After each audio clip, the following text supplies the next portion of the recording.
Namaste. One of the greatest things, there are many greatest things, whom to recount, what to recount, but something that we find in Mother and Sri Aurobindo's life is the ability to drop the past like this and surge into the future. This is something which one can see in their life. Look at Sri Aurobindo. How when he came from England, he dropped the entire ways of the English people and took up the Indian way of life. He didn't take time. And then, in the Indian way of life, he was doing very well with the Maharaja of Baroda and money, salary, everything. Suddenly he drops everything. That job, family life, everything. And at the call of the nation, the freedom movement, he jumps there. He doesn't look back. He doesn't say, oh, let me just continue, I will contribute. Nothing like that. Just stops. And then when the greater call arrives from Pondicherry, to Pondicherry, not from Pondicherry is for us, Adesh. He doesn't know what Pondicherry, somebody has to come and see what this place is, where. But he just has the Adesh. Go to Chandanagar, and then the next Adesh is go to Pondicherry. So he doesn't think what will happen to the freedom movement. I am responsible, I am the great man. People stick to their throne, little chairs for their life. Here is Sri Aurobindo showing us the way. Nothing. If the call of the divine is there, then everything goes into the bonfire. S is on the Gita. That's how Sri Aurobindo, that's why he could write from his own experience. That to everybody, Krishna will not say the same thing that fight the battle. He says to a Buddha, Shri Krishna will say, go and meditate upon the root cause of suffering and its cure. To a Ramakrishna, he will say, climb to new heights. So it is this way he drops and comes to Pondicherry. In Pondicherry, he has a way of life which is going on. Lasses the fair, as they say. And then with the mothers coming, things change. Immediately we see Sri Aurobindo. Completely. Perhaps he is the first person and the last one to change by the coming of the mother in such a way. Like a little child, whatever way the mother organized the ashram. Not once does he say, why this? No, it's okay, it was going on. People say, that's why people used to say the surrender of mother to Sri Aurobindo and Sri Aurobindo to the mother. And then when he realized that, he saw rather than realized that only by his physical withdrawal, this work can be done at further speed, he does that. Same thing we see in mother's life. When she goes to, Algeria, learns occultism, all that synthesis she has achieved. Then she comes to India. She comes like a newborn child. When she comes to Sri Aurobindo, all that constructions go away. 1st April prayer is like that. I am like a newborn child. And who? Someone who has realized Kundalini Yoga, Yoga of the Gita, adept in Buddhist Yoga, leaves it all behind. Like a child she becomes.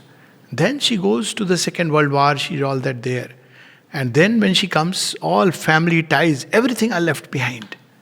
This capacity of the mother to leave behind the past and forge into the future. Same with 1955 when Pondicherry gains independence, when, she has to therefore form a trust because material things cannot now be in her name. So easily. She says, okay, let us form a trust. The purpose was very simple because 1954 Pondicherry became free. So you need some people to sign for the material things. So she just leaves behind. Then her whole attention is towards Auroville. What a way she is looking towards the future. So we see one of these wonderful states which we must imbibe in one of our prayers. The prayer is March 4th, 1914.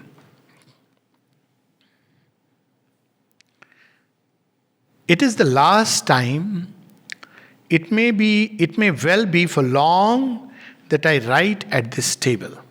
She has written all the prayers and meditation prayer, sitting on the table. She says, maybe it's the last time I'm writing. Not like us, so we have to come back, care of the house, caretaker, nothing. In this quiet room steeped in thy presence, and it's not an ordinary place. It's a different matter that they were so detached from this past. Even in Chandanagar, where Sri Aurobindo says, he says, there is nothing of my atmosphere. He withdrew it. And the same with mother's place in Paris. People go, it's okay, it's a Shraddha. That's a different thing. But she has taken everything from there inwardly, whatever is needed. Because that's how they are. Always forging toward the future. So she says, it is the last time. It may well be for long that I write at this table in this quiet room steeped in thy presence. No mental calculation. I am going, when will I come back? How? Nothing.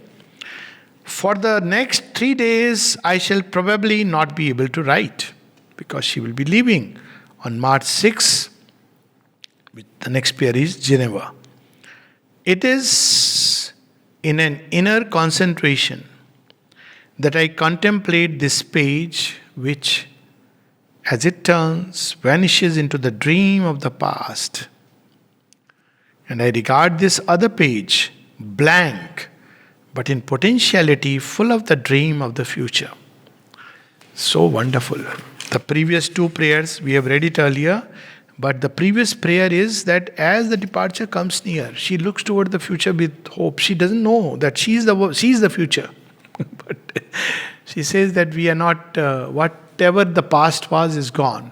This capacity, one of the things that at least I have felt as the greatest example of the Lord, many great examples, is this. How they could drop the past like this. So she says that this page I am writing is the past after this, gone. And this blank page is the future, which is what is important.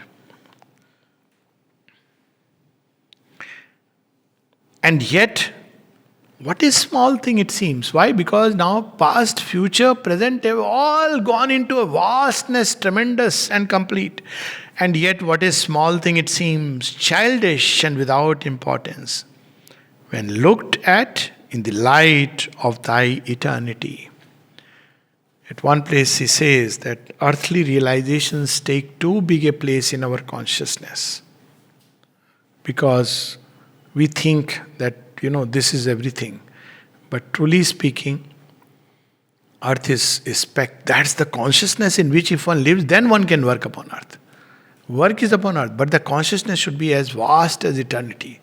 She says this past, this future, this house, that second house, where I am going, all this when seen from the eye of eternity, because fundamental truth will remain the same, the fundamental aspiration, and that she is expressing. The one thing important is to obey thy law with love and joy. This is surrender. What you will bring to me today, next moment, tomorrow, I am happy to obey it with love and joy. This one way Radha's prayer, or through we find this kind of surrender. Thy law, not my way. We in ordinary life do this. Lord, you obey my way, otherwise there is no way I will believe in you. That's why we miss the whole thing. Whereas the approach should be thy way, not my way. And give me the wisdom to understand your way, and give me the strength to follow your way. The one thing important is to obey thy law with love and joy. O Lord, grant that all in us may adore thee and serve thee. This is the job. How does it matter? Whether one is here, there, anywhere, this is the job. This is the work. To adore the divine, to serve the divine, and actually through everything. Some people have illusion that service is this way, that way. Once somebody told me that, real service means, when you are doing some manual work or something. I said, what should poor people do who have a mouth which can speak? Even looking can be service. Everywhere, in every moment. 6 hours is ashram's work. Mother's work is 24/7.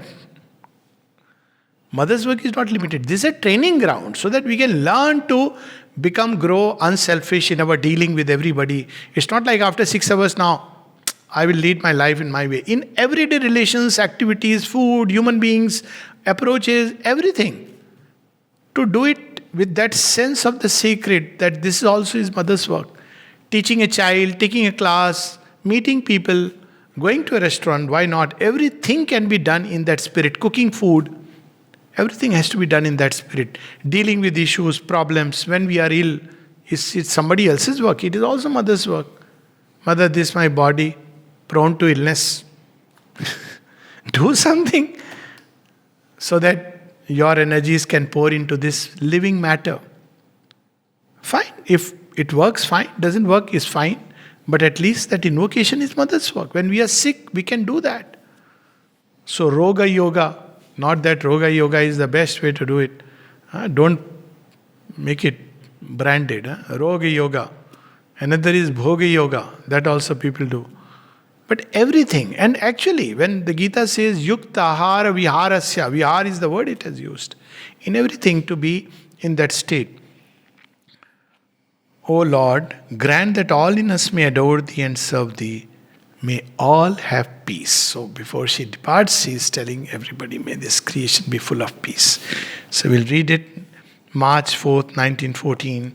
It is the last time, it may well be for long, that I write at this table, in this quiet room steeped in Thy presence. For the next 3 days, I shall probably not be able to write. It is in an inner concentration that I contemplate this page, which, as it turns, vanishes into the dream of the past. And I regard this other page, blank but in potentiality, full of the dream of the future. What a symbolic way to look at just the diary.